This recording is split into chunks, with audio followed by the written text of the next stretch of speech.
Hi hello నమస్తే నేను Nagina welcome to multi task ma'am channel. ఈరోజు ఈ వీడియో అండి పుచ్చకాయని మన ఇంట్లో టెర్రస్ పైన ఏ విధంగా పెంచవచ్చు, సీడ్ టు హార్వెస్ట్ వరకు ఏ విధంగా మనం పెంచాలి, ఏం చేయకూడదో కూడా ఈ వీడియో ద్వారా మనం తెలుసుకుందాం. వాటర్ మెలన్ సమ్మర్ ఫ్రూటే అండి, కాకపోతే టెంపరేచరు అలానే వెరైటీని బట్టి సౌత్ సైడ్ సంవత్సరం అంతా కూడా పండిస్తూ ఉంటారు. బట్ ఇప్పుడు మన సైడ్ నార్త్ సైడ్, మన ఇండియాలో నార్త్ సైడ్ మాత్రం రైట్ టైం వచ్చేసి ఫిబ్రవరి నుంచి మార్చి లోపు మనం వీటిని సీడ్స్ ద్వారా పెంచుకోవచ్చు. ఇప్పుడు పుచ్చకాయని మన ఇంట్లో ఏ విధంగా పెంచుకోవచ్చో చూద్దాం. సో ఫస్ట్ అండి సీడ్స్ మనం కొనాల్సిన పని లేదు. మనం నచ్చిన వెరైటీ తీసుకొచ్చినప్పుడు అందులోంచి సీడ్స్ తీసి ఇలా మనం మట్టిలో పెట్టుకోవచ్చు. సో నేను అలా తీసిన సీడ్సే ఇవి. బిగినర్స్ కూడాను పుచ్చకాయని చాలా ఈజీగా పెంచొచ్చండి. సో సీడ్స్ తీసుకొచ్చిన తర్వాత వాటిని మట్టి పైన చల్లేసి కదిలిస్తే కొంచెం లోపలికి వెళ్ళిపోతాయి. ఇంకా పైన కనిపిస్తుంటే కనుక ఈ విధంగా ఫింగర్తో వాటిని లోపలికి ప్రెస్ చేసేస్తే అవి 1 ఇంచ్ లోపలికి వెళ్ళిపోతాయి.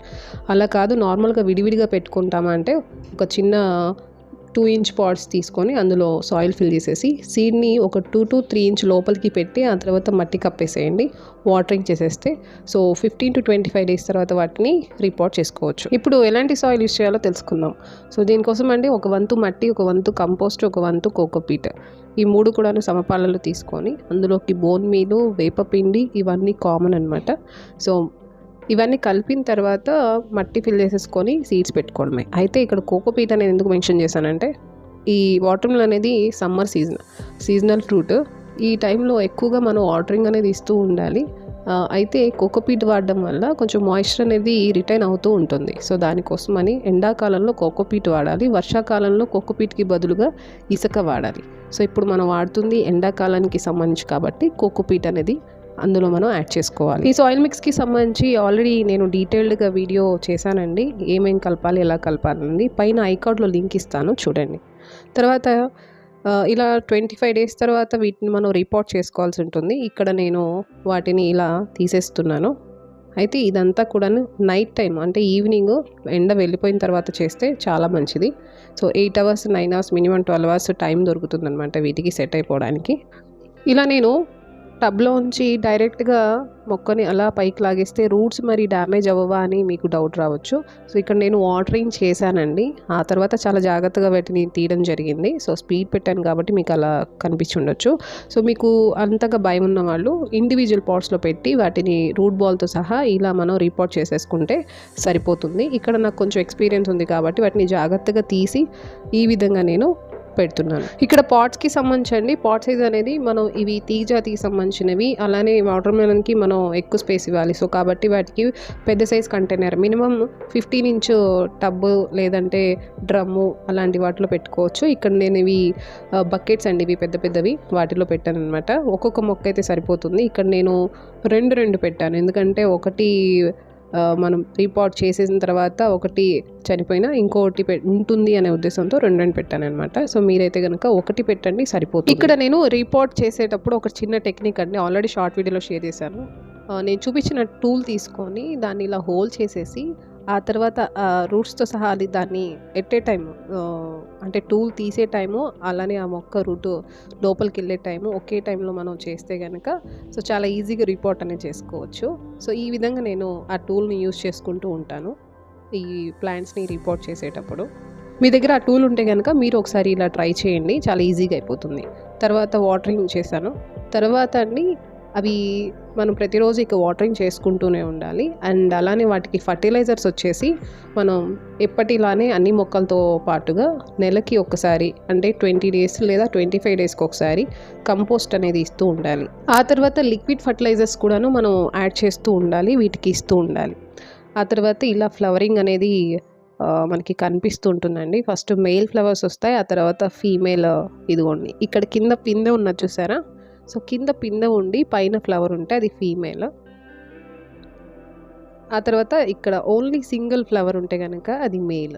సో మనకి ఫస్ట్ ఫ్లవర్స్ అనేవి రావడం ఫస్ట్ మేల్ ఫ్లవర్సే కనిపిస్తాయి, ఆ తర్వాత ఇలా ఫీమేల్ ఫ్లవర్స్ అవి కూడా కనిపిస్తాయి. సో అవి కనిపించినప్పుడు మ్యాక్సిమం ఈవినింగ్ టైంలో లేదంటే ఇలా ఎర్లీ మార్నింగ్ వెళ్ళి అవి ఓపెన్లోనే ఉంటాయి, వాటిని మనం ఈ విధంగా పాలినేట్ అనేది చేసుకోవాలి. సో అవి అవుతాయి కదా అని వదిలేస్తే 50-50 ఛాన్సెస్ అండి, అవ్వచ్చు అవ్వకపోవచ్చు.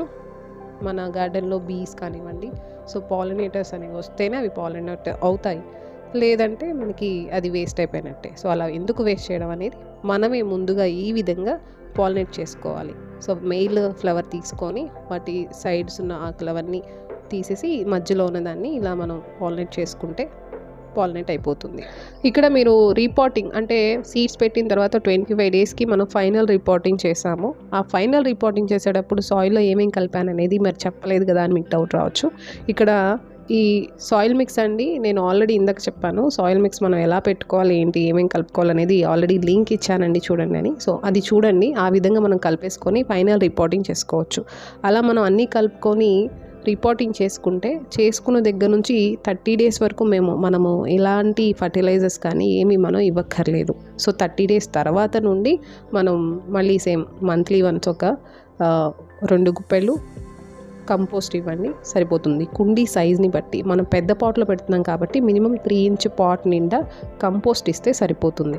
ఇక సన్లైట్ విషయానికి వస్తే అండి, ఈ మొక్క తెలిసిందే కదా మనకి, ఇది సమ్మర్ సీజనల్ ఫ్రూట్ కాబట్టి so full sunlight 8 hours sunlight ఉండాల్సిందే. సో అలాంటి ప్లేస్లో పెట్టండి. అలానే ఇక పెస్ట్కి సంబంధించి వీటిపైన మీరు గమనిస్తే ఆకులపైన లీఫ్ మైనర్ అనేది కనిపిస్తుంది, అలానే మిలీబగ్స్ కూడా కనిపిస్తాయి. లీఫ్ మైనర్ కనిపించినప్పుడు 5 ml నీమ్ ఆయిల్ తీసుకొని అందులో 1 లీటర్ వాటర్లో కలిపేసి స్ప్రే చేయాలి. అది కూడా నైట్ టైం చేస్తే చాలా మంచిగా ఎఫెక్టివ్గా పనిచేస్తుంది. ఇలా ఒక్కసారి స్ప్రే చేసి వదిలేయడం కాదండి. సో మనం గ్యాప్ ఇచ్చి అట్లీస్ట్ 3 days గ్యాప్ ఇచ్చి మళ్ళీ స్ప్రే చేస్తూ ఉండాలి లీఫ్ మైనర్ కనిపిస్తే కనుక. సో అప్పుడు కంట్రోల్ అవుతుంది. అలానే మిలీబగ్స్ కూడా కనిపిస్తే వాటిని ఫస్ట్ బ్రష్తో తీసేసేయాలి, ఆ తర్వాత నీమ్ ఆయిల్ అనేది స్ప్రే చేయాల్సి ఉంటుంది. సో అది కూడాను ఈవినింగ్ టైంలో ఒక్కసారి చేస్తే అవి కంట్రోల్ అవ్వవు. సో గ్యాప్ ఇచ్చి మనం ఎవ్రీ 3 daysకి లేదా 2 daysకి ఒకసారి మనం స్ప్రే చేస్తూ ఉంటే కనుక సరిపోతుంది. ఇప్పుడు ఇక్కడ లిక్విడ్ ఫర్టిలైజర్ అనేది ఏమి ఇస్తున్నానో చూద్దాము.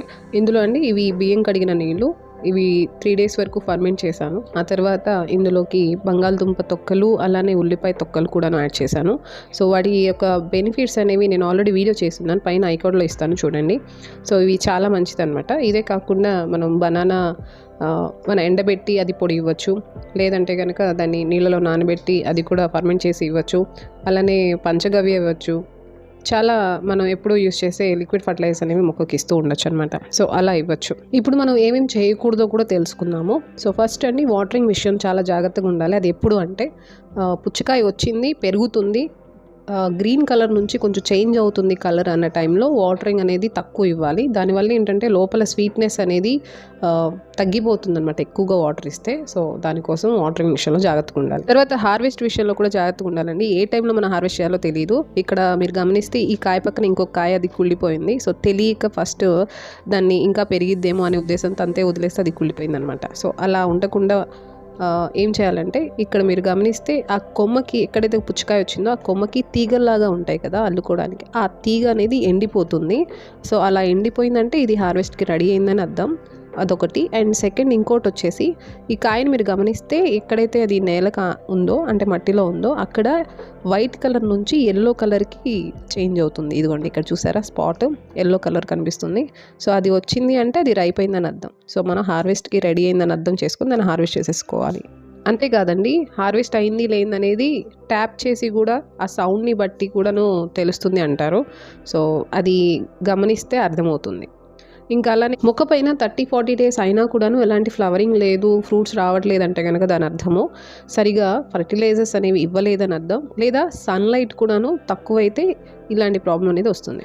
సో అంతేనండి, ఈ విధంగా మన టెర్రస్ పైన వాటర్ మిలన్ని ఈ పాయింట్స్ మన మైండ్లో పెట్టుకొని చాలా ఈజీగా పెంచుకోవచ్చు వాటర్ మిలన్ని. నా ఎక్స్పీరియన్స్ మీ అందరితో షేర్ చేసుకున్నాను. ఐ హోప్ ఈ వీడియో మీకు చాలా బాగా యూజ్ అవుతుంది అనుకుంటున్నాను వాటర్ మిలన్ పెంచాలనుకునే వాళ్ళకి.